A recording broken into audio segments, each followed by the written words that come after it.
Today I am reviewing the Zhiyun Weebill 2, and this is not an underwhelming update. This is a brand new gimbal with a ton of stuff to talk about and to review.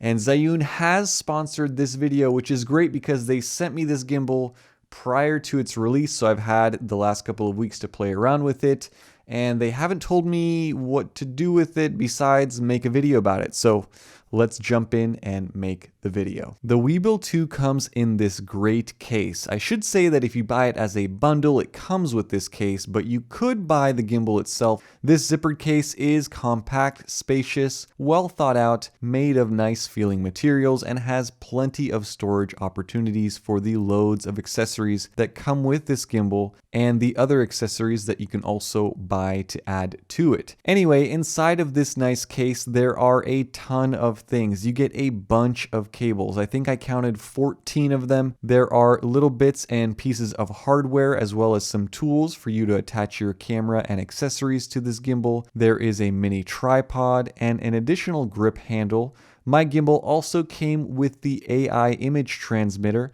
and if that isn't enough, you can buy a number of other accessories to build out your gimbal just the way that you want to. The gimbal itself is nicely folded into a compact, travel-friendly footprint. Now, as most of you already know, my favorite gimbal of all time is the Zhiyun Crane 3 Lab. I use it all the time for filming videos. It's overkill for my small cameras, but I enjoy using it. It's a great gimbal. The Weebill 2 is very similar in size, however, it's a little bit taller. It's actually more compact, but slightly taller. But there is a huge difference when you collapse both of these down for travel. The new Weebill 2 is significantly smaller. With the Weebill 2, there are some very nice design details here. The first thing I have to say is it feels very nicely built. In fact, it feels better built than my Crane 3 Lab, which is saying a lot. At the very bottom, you have a tripod mount for the included mini tripod. This mini tripod can also be attached at the back of the gimbal, giving you a nicer feeling two-handed grip. The grip on the Weebill 2 is excellent, the best that I've tried on a gimbal, grippy on both sides. It's a nice handle. At the bottom of the grip, there is a USB-C port that now supports rapid charging, which means in about 1.5 hours, you could charge this gimbal up and run it for a total of about 9 hours of runtime. You can also charge it with a power brick while running it, which is new. Perfectly situated to the left of your thumb is a nice small joystick that you can use to pan and tilt the gimbal. This positioning allows for one-handed operation, which if you are right-handed is great, but if you are left-handed, you'll still have to use both hands. Above that is a power button with LED status indicator lights, a small red record button, and a flip switch between PF, pan follow, L for lock, and F follow modes. You don't have to go into any menus or open any apps to switch modes. To the right is a smaller sized rotating knob that can be used to control a wide variety of things when paired with a camera, including zoom, focus, and ISO. On the front, there is a trigger button that serves several functions depending on how many times you press it. This is where things get different. Above all of this is a built-in touchscreen monitor that swivels out and clicks into one of two positions. The mechanism is very smooth, well damped, and well thought out.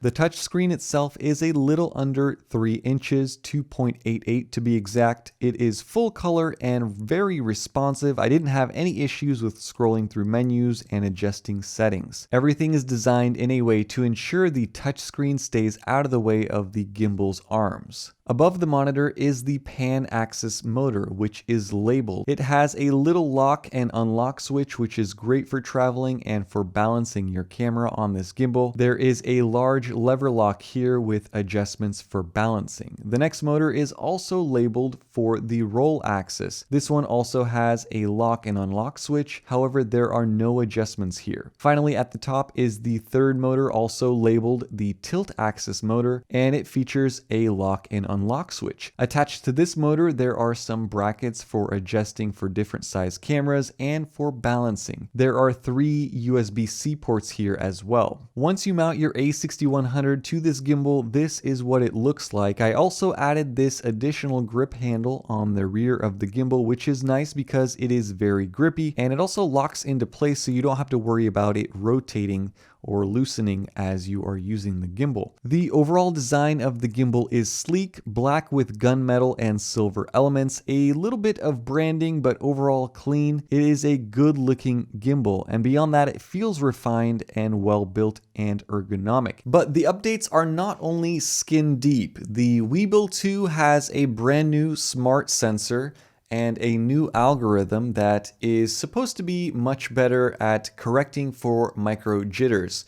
It's not only more responsive, but it is more accurate in the correction that it applies. And I wanted to test this out in the real world, and I didn't really want to mess with anything, so I didn't change any settings. I just took this gimbal out as is with the exact same settings that you would get if you were to buy this brand new and take it out of the box and use it. I put my A6600 on it, and I took these samples, all of these uncorrected, ready, set, go.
Alright, so the best way that I can describe this gimbal's performance is it's just as good as the Crane 3 Lab, and the Crane 3 Lab is the best gimbal that I've ever tried, period, so that is saying a lot.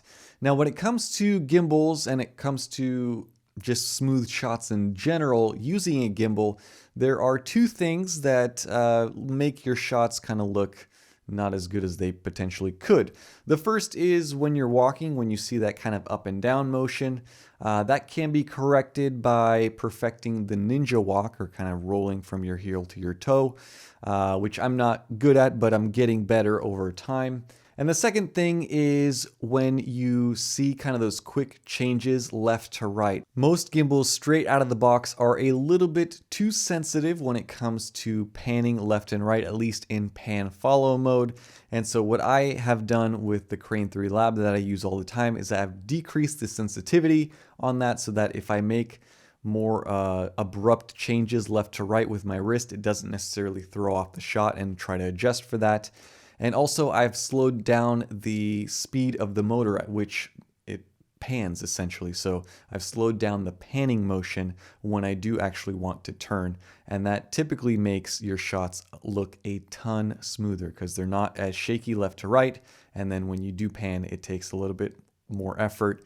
It's a little bit slower. So if you were to change those settings with this Weebill 2, it would be identical in performance to the Crane 3 Lab. So it's a spectacular performer. But this gimbal doesn't stop there. The big new feature with the Weebill 2 is the almost 3-inch monitor, and that monitor can be used as a real monitor, meaning that you can install the AI image transmitter, plug it into your camera and into the gimbal, and now you have control of your camera through the gimbal. With this, you can see what you are recording on the flip out monitor, and it works excellently. I was able to see what my camera was seeing and compose my shot, hit the record button on the side of the gimbal, and the camera started recording. Even though I was an idiot and broke one of the antennas on the transmitter because I didn't read the stickers that show you which direction to rotate the antennas, I reattached the little antenna with some copper wire, but I will sadly have to get another transmitter eventually. Even as is partially broken, the whole system works wonderfully. And the features don't stop here either. With the monitor and the AI image transmitter, you can tell the gimbal to follow you around, and it will.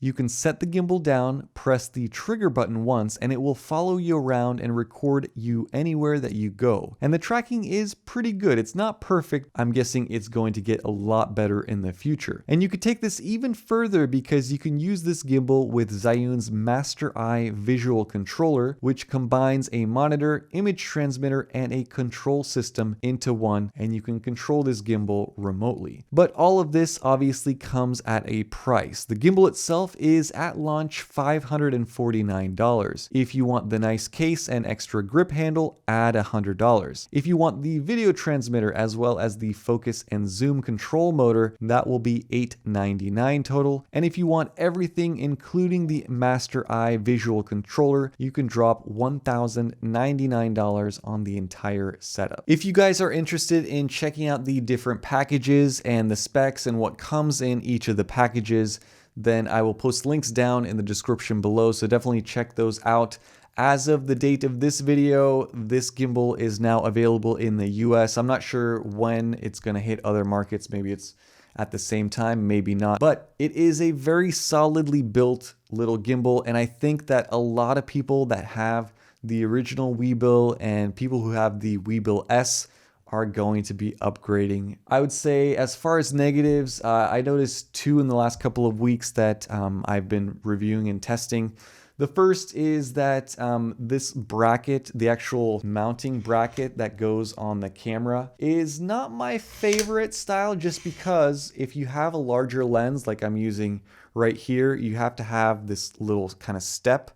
And so you have to use 3 screws essentially to secure the camera to this little adapter and slide it into place. This is what it looks like on the Crane 3 Lab. So it's all one piece. You don't have to use extra screws to secure it. And these are interchangeable. So if you have one of these laying around, maybe you could buy one of these and you could slide it onto your Weebill 2 and it'll work perfectly. The other thing that I wanted to mention is that balancing this Weebill 2 is a tad bit more difficult than balancing the Crane 3 Lab, just because you have to use the top kind of shelf here to move the camera left and right and then up and down to balance, because you can't slide this roll axis motor at all. It's kind of fixed in place. So there's no adjustment here, but there are 2 adjustments here. It's just something to get used to. Obviously, you're probably going to balance this one time and then kind of leave it in place and then just put your camera back on there. Everything else on this thing is just solid, well thought out, well positioned, well placed. I like that it charges super quickly. And there's even a battery percentage in the upper right hand corner of the screen itself, which is very nice. You don't have to guess whether you have half battery or a quarter battery. You know you have 35% or 24% with this gimbal. So that is going to be it for my review. I hope you guys enjoyed it and learned something. As usual, thank you so much for all of your comments, all of your likes, and your support. Let me know down in the comments if you guys are interested in this gimbal, what your thoughts are about the built-in monitor, and what you think of its overall performance, and what you think of my ninja walking skills. Anyway, that is it for me. Stay tuned for more, and have a nice day. Bye-bye.